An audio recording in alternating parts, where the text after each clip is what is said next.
Olá, muito bem-vindo. Eu sou o Divino Ronaldo, comunicador do agronegócio e apresento o Agro e Prosa Podcast. Vamos começar? Esse episódio tem um oferecimento da Organic Brasil. Você sabia que ao adotar fertilizantes organominerais, você está contribuindo para a longevidade e a produtividade do seu solo, garantindo melhores colheitas por mais tempo? Organic Brasil. Inovação e tecnologia para o futuro da agricultura, atendendo tanto pequenos quanto grandes agricultores com nossos fertilizantes de alta qualidade. Utilizamos tecnologia avançada para tratar e enriquecer a matéria orgânica por meio de processos industriais exclusivos. Nossos fertilizantes organominerais aumentam a capacidade de retenção da água do solo, tornam as plantas mais resistentes a estresses climáticos, resultados comprovados para maiores lucros. Organic Brasil, cultivando inovação, colhendo resultados. Agro e Prosa, apresentação Divino Ronaldo.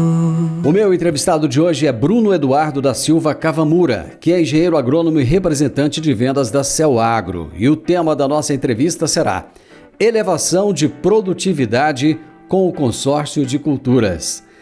Grande Bruno Eduardo Kawamura, como é que você está? Tudo bem? Bom dia, Divino. Tudo bem, graças a Deus. Tamo aí, ó.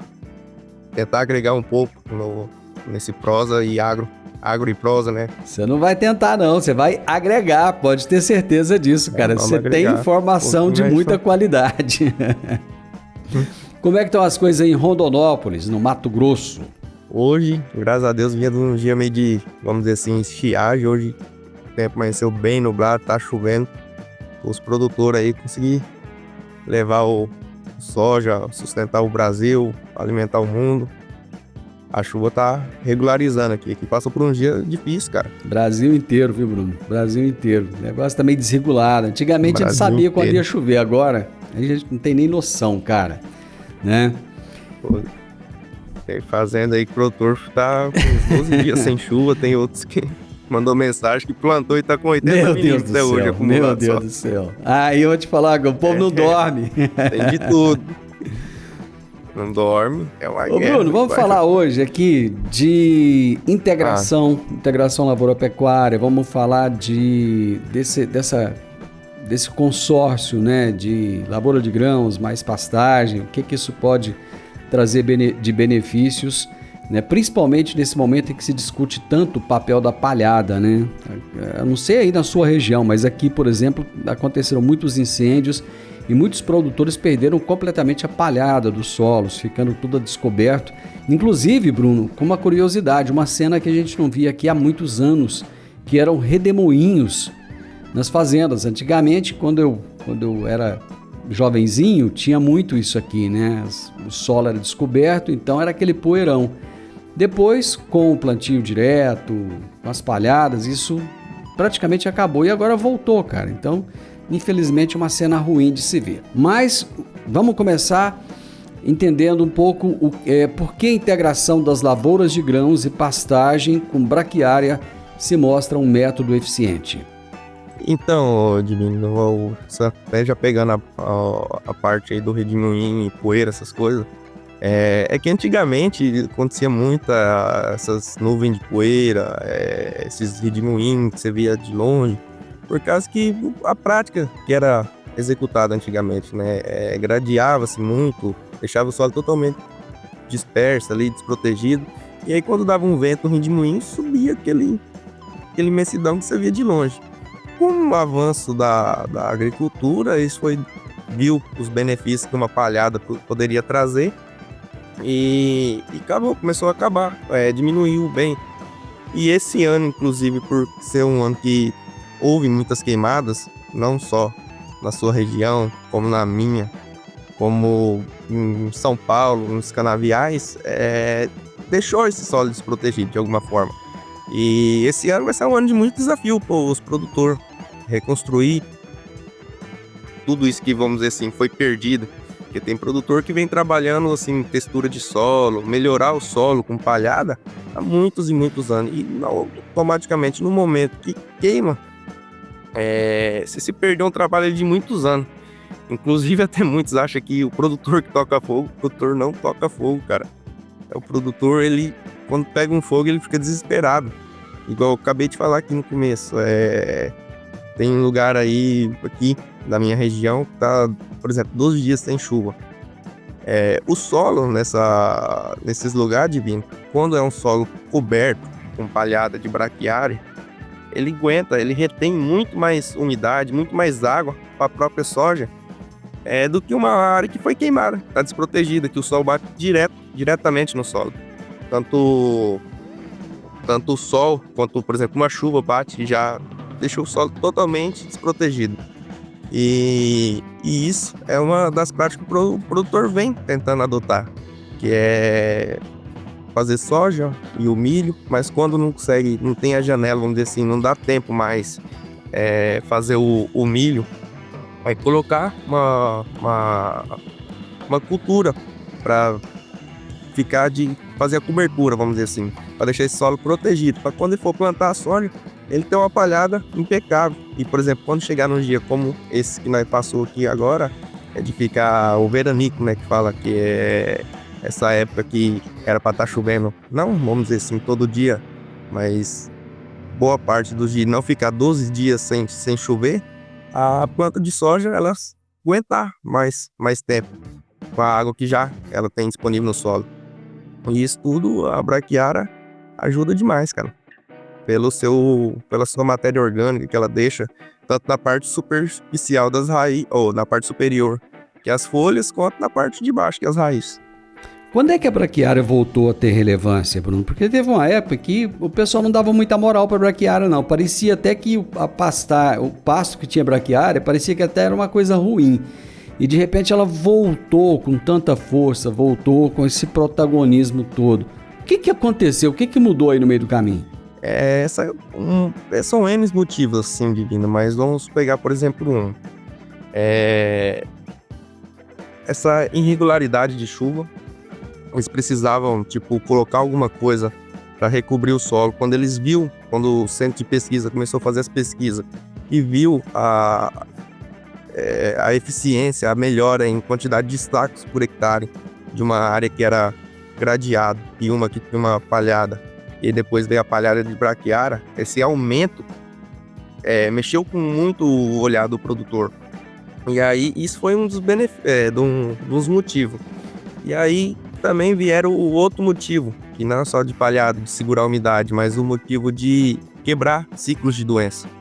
Por exemplo, de fungos, se for olhar, a soja é uma dicotiledônia e a braquiária é uma gramínea, uma monocotiledônica, desculpa. E isso ajuda demais a quebrar o ciclo de pragas, insetos. E aí, em terceiro ponto, ainda viram outra melhora, que foi questão dos nematóides, que veio crescendo muito a partir do momento que diminuiu essa agradagem, deixou o solo exposto.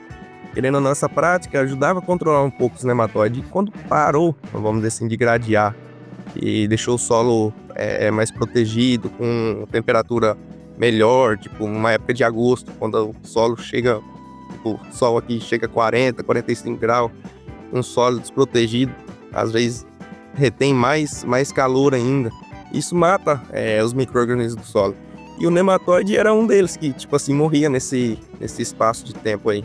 E aí, com esse avanço, viu que a palhada não gradeava, deixava as reservas, isso aumentou também o número de nematóide. E aí começou a surgir, melhorou um problema e começou a surgir outro. E viu também que a braquiária ela, quando se fala em controle de nematóide, vamos dizer assim, ela não é a cultura número 1 para controle, mas é a eficiência que ela trouxe. E, o poder de deixar essa palhada, essa matéria orgânica, casou perfeitamente. E aí, por isso que veio aumentando conforme o tempo. Então, foi N fatores. Foi a questão de deixar a palhada, melhorar a textura do solo, ter uma palhada, reciclagem de nutrientes, que é a planta da braquiária, ela tem estrutura fasciculada, né? Tem áreas bem conduzidas, pode chegar até 2 metros de profundidade, uma raiz de braquiária. Isso recicla, busca aqueles nutrientes lá de cima, joga para a parte superficial. E também essa quebra de ciclo de doença. Foi o que ajudou a braquiária a voltar para essa cena.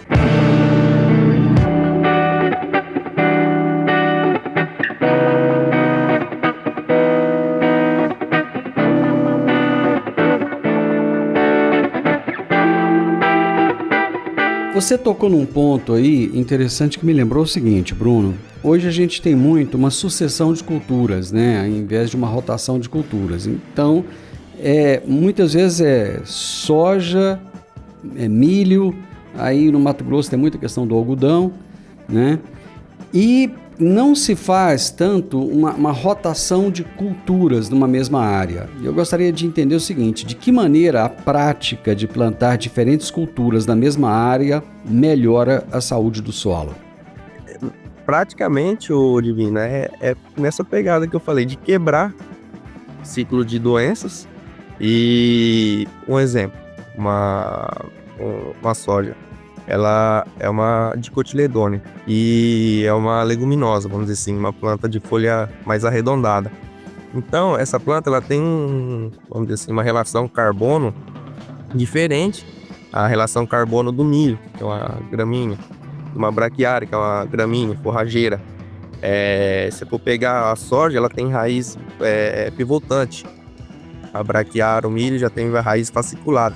Então, são estruturas diferentes. E isso ajuda a agregar para melhorar um solo. Tipo, como eu posso dizer, vai ter mais microporos. Você fazendo uma rotação com braquiária, com milho. Às vezes, no caso da soja, vai ter micro e macroporos. Mas vai ter mais macroporos do que milho. Então, como que eu posso dizer? Essa diversidade entre uma gramínea, uma dicotiledônea, vai ajudando a remover, como se pensasse numa mata. Você chega numa mata, tem de tudo, vamos dizer assim. E você olhar a estrutura do solo da mata, é bem positivo. E é isso que eles buscam na agricultura também, ter essa mistura, para não aumentar ciclo de doença, reciclagem de nutrientes, nessa pegada, assim, vamos dizer. Antigamente, os solos eram muito compactados, hoje muito menos, né? Hoje não se tem solo compactado tanto como tinha antes. E nesse caso, eu entendi, pelo que você disse, que a braquiária ela tem um papel fundamental, né? Com essa questão do sistema radicular dela, com as raízes dela que vão aprofundar e vão ajudar a buscar os nutrientes lá no fundo, lá embaixo, trazendo isso para cima, né? Quando você falou, tem muitas pessoas que nos ouvem aqui, Bruno, que não são especialistas, não entendem muito, mas gostam dos assuntos, gostam do agronegócio. Quando você falou de raiz pivotante, por exemplo, da raiz da braquiária, que já é diferente, é porque elas vão conseguindo adentrar ao solo fazendo sulcos, pequenos sulcos, e com isso facilita a penetração da água e também desse fluxo de nutrientes, né? Sim. Não existir mais igual eu falei no começo, essa gradagem e essa diferenciação de raiz divino. Essas raízes, quando você desseca uma planta de soja ou de braquiária, essas plantas, as raízes delas vão morrer, os micro-organismos vão comer e vão ficar esses microtubos que descem no solo. Isso ajuda demais. Questão quando dá uma chuva, o puro solo já tem esses microtubos, a água conduzir até os lugares mais profundos, que vai ajudar também a evitar até questão de erosão, que vai ser um solo mais permeável, vamos dizer assim. Então, essa prática de descompactação de solo com a braquiária é muito positiva. Só que, por exemplo, assim, se for pensar só em descompactação de solo, há outras culturas que fazem esse papel melhor. Mas, às vezes, as outras culturas que a gente ia colocar não deixaria uma palhada ideal, pensando no soja que viria mais para frente.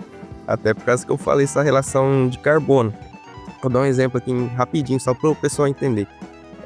Como a soja vamos dizer assim, o carro-chefe, é o principal hoje, tudo que se faz é pensando, por mais que faz depois uma braquiária, ou faz alguma outra coisa pensando em melhorar perfil de solo, descompactação, aí o pessoal sempre fica pensando, tá, mas e para soja, como é que vai ficar? Por exemplo, se for pegar algumas plantas, alguma planta para melhor que a braquiária, assim, vamos dizer, para descompactar solo, ela vai descompactar ou vai deixar mais macrotubos, vai deixar o solo mais permeável.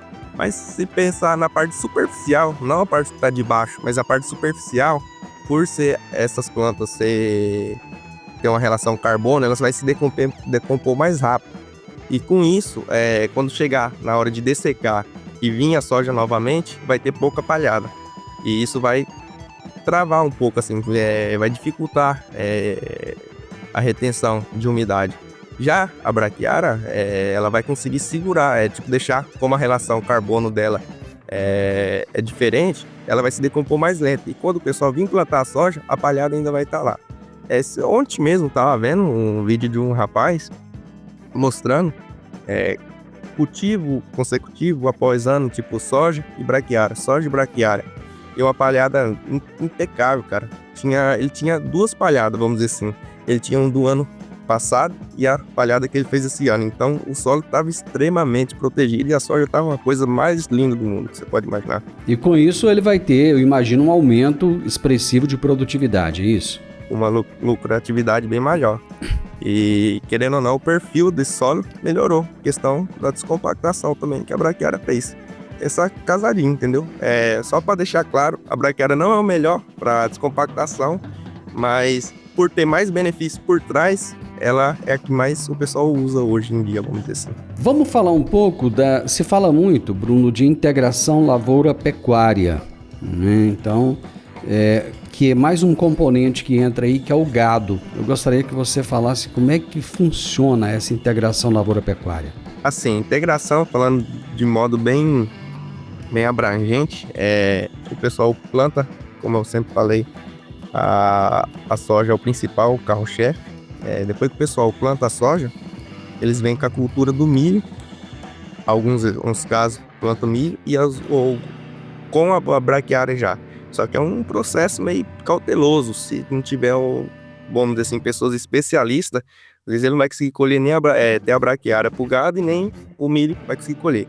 Mas de modo geral, essa prática, o que é? É agricultura, você planta a soja e vai entrar entre safra, vamos dizer assim, nessa época da seca. Você joga a braquiária e vai ter a pastagem pro gado poder fazer a terceira safra, né? Eles falam que é uma safra do grão, da soja, outra do milho. E nesse intervalo que não chove, vai ter a braquiária lá estabelecida ainda para fazer a quarta safra, que é da carne, vamos dizer assim. Isso ajuda demais, questão dos produtores, benefício, vamos dizer assim, além de estar rotacionando, como que eu posso dizer? Vai melhorar muito a questão de lucratividade mesmo por hectare, porque ele vai passar a ter 3 safras em um único hectare. Por exemplo, se eu pegar um pecuarista, o ano inteiro só o gado ali. E se eu pegar um lugar que tem integração, ele vai ter a soja, vai ter o milho, ou às vezes só a soja e a braquiária, entendeu? E isso é questão que melhorou demais a lucratividade por hectare dos produtores, pelo menos aqui na minha região.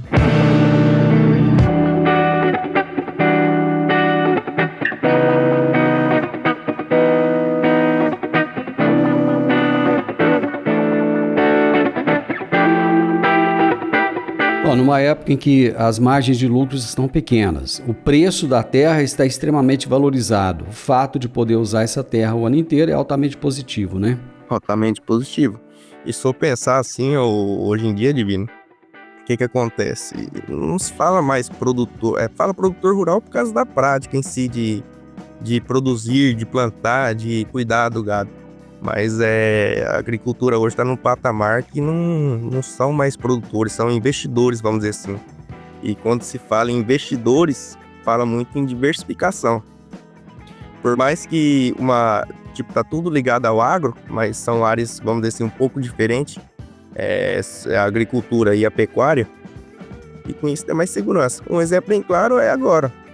A soja deu uma melhoradinha de preço, em vista do que estava, mas a arroba do boi vem numa crescente bem bem positiva e com índice de crescer mais ainda no próximo ano. Então, ajuda a equilibrar essa, como que eu posso fazer, essa diversificação, ajuda a proteger mais o produtor. Tem gente que às vezes pode pensar assim, mas tudo isso é muita teoria, mas será que funciona na prática? Vocês têm um exemplo aí de uma propriedade de 2.500 hectares em Jaciara, no Mato Grosso, né? Eu gostaria que você compartilhasse um pouco dos resultados dessa propriedade rural aí. Assim, essa propriedade que é cliente nosso ali em Jaciara, como é que funciona? Ela é 2.500 hectares e devido a eles travar um pouco, são umas áreas mais arenosas, eles não conseguem fazer a safrinha do milho. Eles fazem soja, milho e algumas áreas algodão. Algodão não, perdão, braquiária. Aí o que acontece, Divino? Eles vão, conforme a chuva vai dando certo, eles vão plantando, eles fazem 100% da área de soja. Acabou, conseguiu colher a soja, se tiver janela, se dá tempo ainda de plantar o milho para plantar uma época ideal e vai ter chuva para ele, eles plantam por questão de lucratividade por hectare, preço. E essas áreas que não vão conseguir fazer o milho, aí eles entram, vamos dizer assim, para melhorar essas áreas, deixar elas mais produtivas para o próximo ano para a soja, que eles entram com a braquiária. Ali, nessa região, por questão de manejo, porque assim, a gente fala, tudo é bonito, mas é uma prática que exige muita mão de obra, esforço, gente capacitada. Porque, igual eu te falei, por mais que práticas agropecuárias, mas a pecuária e a lavoura ainda é um pouco distante. Um exemplo que eu posso te dar é a turma de serviço. Segue totalmente, o pessoal da agricultura tem um padrão, e o pessoal da pecuária tem outro padrão. Inclusive, toda fazenda que tem essa integração, que eles colocam a braquiária, e tem integração que eles colocam o gado para comer a braquiária, tem um gerente para a parte da pecuária e um gerente para a parte da lavoura. E tem que conversar entre si para como que eu posso tomar o terreno a mais do outro, né? Porque um não invadir a competência do outro. Porque, por exemplo, em outubro, o gerente vai querer plantar soja, vai começar a querer dessecar as áreas. E o cara da pecuária já tem que pensar onde que ele vai colocar aquele gado, onde que ali vai virar soja, vamos dizer. E aí, às vezes, dá aqueles atritos, né? Que aí o cara, como por exemplo, o rapaz da pecuária, como eu não vou ter mais essa área, ele vai plantar soja, vou tirar toda a palhada, tipo assim, comer essa parte vegetal tudo, e aí dificulta. Por isso que dá um consenso. Voltando, essa região, essa fazenda ali que a gente atende ali em Jaciara, ela não faz, por 2 motivos. Manejo, né? Falta operacional, gente. Quem engloba muita coisa, tem que fazer estrutura, curral, mais manejo, tem que fazer uma cerca, vamos dizer assim, construir cerca rápido, depois tirar muito rápido também para plantar. Então fica um desafio muito grande. Uma coisa quase, vamos dizer assim, você entra quase numa guerra. E aí, mas assim, eles só fazem essa prática de plantar soja e depois nessas áreas que não dá janela para o milho, fazer a braquiária, mas isso já, sem mesmo colocar o gado em si, já traz muito benefício. Igual eu te falei, reciclagem de nutrientes, descompactação de solo, melhora palhada, vai segurar mais umidade para a soja no próximo ano, quebra de ciclo de doença. Isso dá uma segurança para a soja no próximo ano muito grande. Mas assim, se colocasse o gado seria melhor ainda, igual eu falei, ele ia ter uma terceira safra ali para produzir, mas no momento ali, esse produtor que a gente atende ali, eles só fazem agricultura naquele lugar, apesar de ter muitas fazendas de pecuária também, mas ali eles deixou mais exclusivo. Às vezes, conforme o tempo ali for ajeitando, ajustando, eu acredito sim que eles vão começar a colocar gado ali naquelas regiões. Eu ouvi dizer, Bruno, que esse consórcio grão mais a braquiária, ele ajuda a reduzir o uso de defensivos agrícolas. Isso é verdade? É verdade, ajuda gradativamente, não vou dizer assim uma escala, nossa, exorbitante, mas Ajuda sim, porque você tem a quebra também de culturas diferentes. E querendo ou não, a palhada em si, igual eu te falei, ela abafa muito a questão do mato. Tipo, o solo vai estar totalmente coberto, ele só vai ser aberto ali. Quando passar a plantadeira ali, com um disco de corte, cortando, deixando aquele trieirinho ali só pra soja sair. E essa outra área fica totalmente recoberta. O exemplo que eu falei pra você atrás, que o cara tava com 2 palhadas, uma do ano anterior e uma desse ano agora, cara, era coisa dessa grossura assim, cara, de matéria orgânica. Isso é impossível o mato romper. Só sai ali mesmo a soja, porque passou o disco de corte. Então isso reduz drasticamente na utilização de herbicida, por exemplo. Porque o controle de plantas daninhas vai ficar muito mais eficiente nesse sistema. Meu amigo, muito bom. Eu acho que a gente conseguiu abranger aí, trazer as informações, trazer um pouco mais de luz ao pessoal. Você está aí no Mato Grosso, trabalha na Celagro, é isso? Celagro. Tecnologia em aplicação. Tem um podcast aí também? Temos um podcast, chama Pode Aplicar. Tá aí nas plataformas. Pode Aplicar? Nas plataformas, tá no Spotify, tá no YouTube, tá no Instagram, tá abrangindo aí. Então quem quiser conhecer um pouco mais da Celagro, quem quiser ter um pouco mais de informações técnicas, ouvir um pouco mais o que o Bruno e os outros técnicos têm a dizer, é só seguir o podcast Pode Aplicar. Pode Aplicar. Meu amigo, muito obrigado. Foi um prazer falar com você. Eu que agradeço, Divino, pela oportunidade de a gente estar trocando um pouco de informação, trazendo um pouco de conhecimento mais técnico e superficial para aqueles que não entendem muito do assunto, mas isso é muito importante, levar informação para vários tipos de ouvintes. Valeu, obrigado, abraço pra você. Eu que agradeço. Eu conversei com o Bruno Eduardo da Silva Cavamura, que é engenheiro agrônomo representante de vendas da Celagro, e nós falamos a respeito da elevação de produtividade com o consórcio de culturas. É sempre tão importante isso, né? Trazer sistemas, renovar essas informações, reciclar essas informações, ajuda bastante. O podcast Agro e Prosa tem o objetivo de falar do agronegócio de forma fácil, simples e descomplicada. Diariamente conversamos com os maiores atores do agro e abordamos os mais diversos assuntos de interesse de produtores rurais, técnicos, pesquisadores, profissionais da área e simpatizantes do agronegócio. Se você gosta do nosso podcast, então você pode nos ajudar. É muito simples. Basta seguir-nos nas principais plataformas de streaming e também no YouTube. Se você deixar um gostei, compartilhar os episódios e deixar um comentário, já vai nos ajudar muito a dar relevância tanto ao podcast quanto ao canal.